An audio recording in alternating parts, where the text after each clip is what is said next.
Lupad na tanan. So, minsan magiging na kumplito. Isa ka mo. Daray, mga manaw sa nagpaplito na. So, itong mga wala mga kumplito, subutuin ka po. Pagkano mo na kumplito ang mga sa medalyo.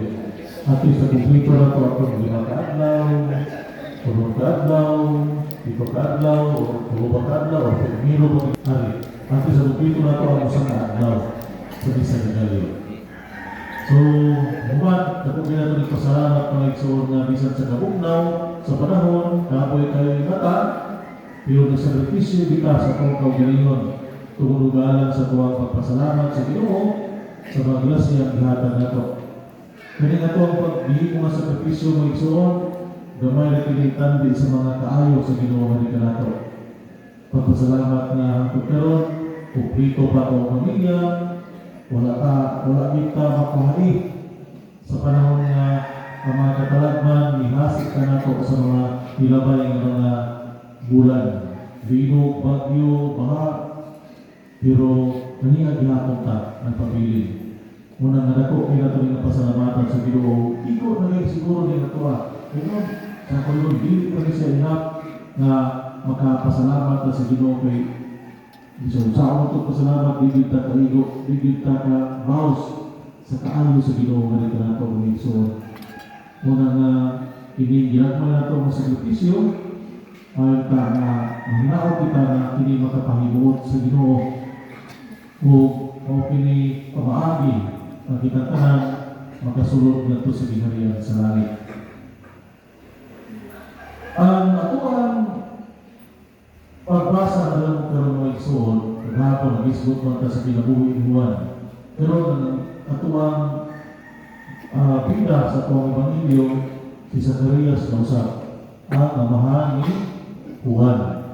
Ang ato ang Ebanghelyo na lumog, ngunit ito na ito, Benedictus, o awit ni Zacarias. Nag-awit si Zacarias, ang iyang mga pag-ampo o mga bagay, iyang giawit na ito sa Ginoo. Kung na ito na si Zacarias na amang siyang kabulan. Ano na amang man siya? Tungod kay wala siya utuo sa ipalo sa anghel na magmagdos sa iyahang asawa nga si Isabel. Minsan mo kayo utuo na tiguan ba sila duha. Si Isabel nagminupos na. Muna nagduha-duha siya muna na tungod kayo nagduha-duha siya. Iyahang katulanan o ang hindi kayo higpit ang iyang pagtuo.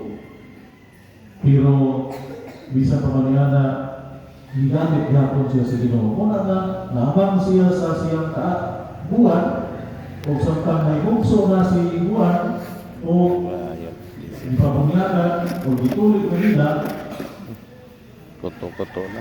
Nahibalik ang iyang tingog. Nahibalik. Meaning siya kagulan niya na pagkaamang, ihang yun, moon, diri, ang malandong si Romayo, kung sa kamaayo ang Ginoo nga ito niya, kung muna na diha siya mapamalandong, niresulta kini o awit ni Zacarias o Benedictus. So, usapay unod niya hining ihang awit mo igsoon. Awit ni sa pagpasalamat, pagdaig tungod kay, ang Ginoo nga nisaad sa Israel na mupadala sa manluluwas